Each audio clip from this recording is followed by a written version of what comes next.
बिस्मिल्लाहिर्रहमानिर्रहीम अल्लाहुम्मा सल्लि अला मुहम्मद व अला आलि मुहम्मद व बारिक वसल्लम। अस्सलाम वालेकुम and welcome to our YouTube channel अल-मशदी 99 इमी कंसल्ट प्राइवेट लिमिटेड। आज हम आपके लिए जो वीडियो लाए हैं इस सीज़न 3 में वो बहुत इम्पोर्टेंट है और काफ़ी ज़्यादा हमारे कस्टमर्स और क्लाइंट्स जो हैं वो हमें वक्तन फ़वक्तन हमारे सोशल मीडिया के ज़रिए या जब वो हमारे ऑफ़िस में विज़िट करते हैं, कंसल्टेंट से बात करते हैं तो वो अक्सर इस बात के ऊपर क्वेश्चंस करते हैं जिसके ऊपर हम आज वीडियो लेके आए हैं। तो as per our promise to our clients कि हम उनके लिए ये एक जामिया वीडियो लेके आ रहे हैं जिसमें कि हम उनके इस क्वेश्चन का जवाब देंगे कि जिसमें उन्होंने पूछा है कि क्या बेसिक इंटरव्यू में पूछा जाता है। बहुत से लोगों को ये क्यूरियोसिटी होती है और बहुत से लोग इसमें फ़ियर में होते हैं और वो घबरा जाते हैं कि ना जाने इंटरव्यूज़ में क्या पूछा जाएगा। तो हमेशा हमने अपने क्लाइंट्स को एक ही बात बताई है कि जो इंटरव्यू होते हैं उनसे घबराना नहीं चाहिए, उनको बहुत ईज़ी और लाइटर वे में उनको लेना चाहिए। ये जस्ट एक फ़ॉर्मेलिटी होती है। जैसे कि आप एक डॉक्टर के पास जाते हैं और डॉक्टर का जाके अपनी जब आप थोड़ी-सी उसको अपनी इलनेस या अपनी कंडीशन के बारे में बताते हैं, तो वो आपसे थोड़ी-सी आपकी हिस्ट्री भी पूछता है। तो रिगार्डिंग उसी हिस्ट्री के वो आपसे कुछ क्वेश्चनिंग करता है, वो उसके अलावा आपसे क्वेश्चनिंग नहीं करता। फॉर एग्ज़ाम्पल अगर आप सर के दर्द के लिए गए हैं, तो वो सर के दर्द के रिलेटेड ही आपसे क्वेश्चन करेगा, आपसे वो पेट दर्द के बारे में नहीं पूछेगा। तो सेम ऐसे ही होता है, आपने बहुत लाइटर वे में अगर आपको शेंजन वीज़ा के लिए या अमेरिका या कनाडा या किसी भी एम्बेसी में आपको कॉल करते हैं और आपसे पूछते हैं कि आप इंटरव्यू के लिए आ सकते हैं, तो आप डेफ़िनेटली उनको आप ये तो नहीं डिनाई तो नहीं कर सकते कि नहीं आ सकते। आपने जाना है और बिल्कुल ईज़ी लाइटर मूड में बैठना है क्योंकि वो आपसे जो जो भी क्वेश्चन करेंगे वो रिगार्डिंग वही होंगे जो कि आपने फ़ाइल उनको सबमिट की है। इसीलिए जब भी हमारे क्लाइंट्स हमारे पास आते हैं और हमसे अपना केस तैयार करते हैं, तो हम उनको केस तैयार करने के साथ-साथ उनकी थोड़ी-सी ग्रूमिंग भी इस हवाले से कर देते हैं कि अगर फॉर एग्ज़ाम्पल आपको नेसेसरी या नेसेसरीली आपको एम्बेसी में जाना पड़ जाए और आपसे इंटरव्यू या कोई भी आपसे जब आप पासपोर्ट जमा करवा रहे हैं उस वक़्त या स्पेशली आपसे कोई इंटरव्यू लिया जाता है, तो आपको घबराना ना पड़े। आपको अपने केस के ऊपर पूरा जो है वो कॉन्फिडेंस हो कि आपने ये केस कैसे इसको परस्यू करना है। तो सिंपल है, आपने सबसे पहले तो बड़े ईज़ी वे में जाना है, जाके इसको कोई भी पैनिक होने की ज़रूरत नहीं है, अपनी फ़ाइल को आपने पढ़ना है और इसीलिए हम कोशिश करते हैं अल-मशदी 99 इमी कंसल्ट प्राइवेट लिमिटेड जो कि पाकिस्तान का एक रजिस्टर्ड इदारा है, यहाँ पे हमारे कंसल्टेंट और हम इस चीज़ को मेक श्योर करते हैं कि आपको ना तो इनकरेज करें कि कोई भी फेक डॉक्यूमेंट आप बनाएँ या कोई फ़ौज या फेक आप जो है वो एम्बेसीज़ को कोई भी किस्म का भी आप उनको इन्फॉर्मेशन दें। तो आपने उनके दरमियान वही इन्फॉर्मेशन रखनी है और वही आपने केस जो है अपना उनको देना है जिसको आप अच्छे तरीके से परस्यू कर सकते हैं। तो स्टार्ट करते हैं। आपने जब सबसे पहले जाना है शेंजन या अमेरिका या कनाडा या जिस एम्बेसी में भी आप जा रहे हैं, आपने सबसे पहले तो अपने आप को रिलैक्स रखना है, रिलैक्स जाकर बड़े अच्छे मूड में जाना है, बैठना है। अब क्या क्वेश्चन वो आपसे कर सकते हैं? सबसे पहले जो आपसे क्वेश्चन मोस्ट प्रोबेबली किया जाता है या जो हमने अपनी एक रिसर्च और हमने अपने जो जो भी क्लाइंट्स के इंटरव्यूज़ को देखा है या उनको परस्यू किया है उसके उसके बिहाफ़ पे मैं आपको ये अपना एक एनालिसिस बता रहा हूँ कि क्या उसमें पूछा जाएगा आपसे। तो सबसे पहले ये पूछा जाता है कि आप अकेले जो है ट्रैवलिंग कर रहे हैं या आप किसी के साथ ट्रैवलिंग कर रहे हैं। तो इसका हरगिज़ मतलब नहीं होता कि आपने एक लेटर बना दिया, आपने कवरिंग लेटर में लिख दिया कि आप इंडिविजुअल जो है वो ट्रैवलिंग कर रहे हैं और ये मुझसे क्यों पूछा जा रहा है। तो आपने पैनिक नहीं होना। अगर आप कभी ये होता है कि आप इंडिविजुअली तो उसमें अपना केस सबमिट करवाते हैं, लेकिन एक्चुअली आपको सडनली पता लगता है कि आप किसी ग्रुप में जा रहे हैं या किसी आप बिज़नेस टूर के ऊपर जा रहे हैं या इंडिविजुअली आ रहा है, तो आपने सच उनसे बोलना है। अगर तो ये ग्रुप में है तो आपने बताना है जी जनाब मैं ग्रुप में जा रहा हूँ और ये लोग हैं मेरे साथ इस ट्रक में। और उनको आपने ये भी बताना है कि आप कितने अरसे से वो आपसे नेक्स्ट क्वेश्चन ये हो सकता है कि आप इन लोगों को कितने अरसे से जानते हैं। तो आपने उनको बताना है कि अगर आप जानते हैं तो आपने उनको बताना है कि मेरे कोलीग्स हैं या मेरे कज़न्स हैं या मेरे दोस्त हैं और हम ये ट्रिप टुगेदर करना चाह रहे हैं। अगर आप उनको नहीं जानते, जस्ट आपने एक पैकेज लिया है किसी से और आपके साथ कुछ लोग जा रहे हैं, या कभी ऐसा होता है कि कोई सेमिनार होता है और उसके बहुत से डिस्ट्रीब्यूटर्स होते हैं, उनको जो है कंपनीज़ एक गुडविल के तौर पे उनको एक टूर करा देती हैं और बहुत से लोग, अनजाने लोग भी उसमें आ जाते हैं, जो कंपनियों के ज़रिए जाते हैं, उनको आप पहले नहीं जान लेते। तो आपने उनको साफ बताना जी ये बिज़नेस ट्रिप है, जिसके ऊपर हमें कंपनी के थ्रू हम जा रहे हैं। या आपने ये बताना जी ये इंडिविजुअल, अगर आप इंडिविजुअल जा रहे हैं तो आपने कोई पैनिक नहीं होना, आपने कहना जनाब मैं इंडिविजुअली जा रहा हूँ और मैं जो है मेरा पर्पस ये है, मैं बिज़नेस के लिए जा रहा हूँ। जो नेक्स्ट क्वेश्चन आपसे किया जा सकता है, वो फिर आपसे वो ये पूछेंगे कि do you have any family और रिलेटिव इन आवर कंट्री, कि आप कोई दोस्त या आपका फैमिली मेम्बर है हमारी कंट्री में ऑलरेडी जो कि वहाँ पे रहता हो। अगर रहता है और आप उससे नहीं मिलना चाहते या आप उससे नहीं मिलेंगे, तो आप साफ उसको बता दें कि हाँ जी मेरा कज़न फ़लानी जगह पे रहता है, बट इस ट्रिप में मैं उसको मिलने नहीं जा रहा। या आप उनको ये बता सकते हैं कि जी बिल्कुल मैं अपने ट्रिप पे जा रहा हूँ और इस ट्रिप के दौरान मैं उनसे भी इतनी देर मुलाकात करूँगा, और उसका मैंने जो है अपना जो कवर लेटर है उसमें मैंने उनको मेंशन कर दिया है कि इस दिन इतने बजे मेरी उनसे अपॉइंटमेंट है, मुलाकात, और इतनी देर रहूँगा और मैंने अपना खर्चा खुद करना है। तो इसमें झूठ बोलने की ज़रूरत नहीं, आपने बिल्कुल पैनिक नहीं होना, आराम से उनके साथ आपने बिल्कुल रिलैक्स होके, आपकी हवाइयाँ नहीं उड़नी चाहिए, रिलैक्स होके मुस्कुराते हुए उनको जवाब दें, और जो है इंशाल्लाह अल्लाह ताला बेहतरी करेगा।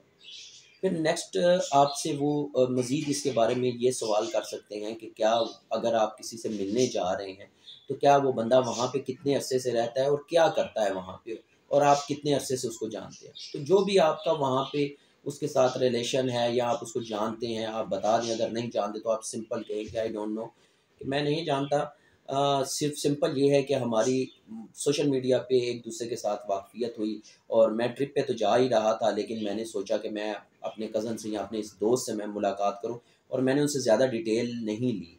बट इसका कोई लिंक मेरे साथ नहीं है कि वो वहाँ पे क्या करते हैं, मुझे इससे कोई फ़र्क नहीं पड़ता कि वो वहाँ पे क्या करते हैं। उसके बाद जनाब आगे हम इसके चलते हैं, तो फिर क्या आपसे क्वेश्चन किया जा सकता है।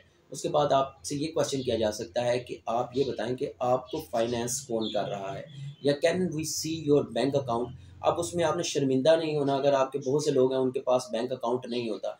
सिंपली ये नहीं होता कि आपको एम्बेसी ने ये देखना है कि आप कितने वर्थी हैं या आपके पास कितने पैसे हैं। एम्बेसी ने सिर्फ ये देखना है कि जिस ट्रिप के लिए आपने हमें जो रिक्वेस्ट की है, या जो आप वीज़ा हमसे मांग रहे हैं, तो आपके मीन ऑफ लिविंग और आपके मीन ऑफ ट्रैवलिंग और आपके मीन ऑफ फाइनेंस क्या है, कि आपके असासाजात क्या हैं, कि आप इस ट्रिप को फाइनेंस अगर खुद कर रहे हैं तो आया इस फाइनेंस इसको खुद कर सकते हैं, इतनी आपकी एलिजिबिलिटी है।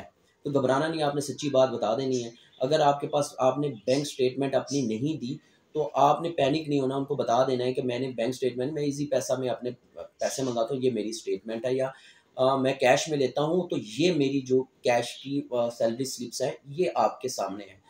उसके अलावा अगर किसी ने फाइनेंस आपको किया, तो आप उस कंपनी को बता सकते हैं जनाब मेरी कोई बैंक स्टेटमेंट नहीं, ऑलरेडी मैं स्पॉन्सर्ड हूँ, मैं फलानी कंपनी से, तो ये मेरा मीन है ट्रैवलिंग का और फाइनेंस का।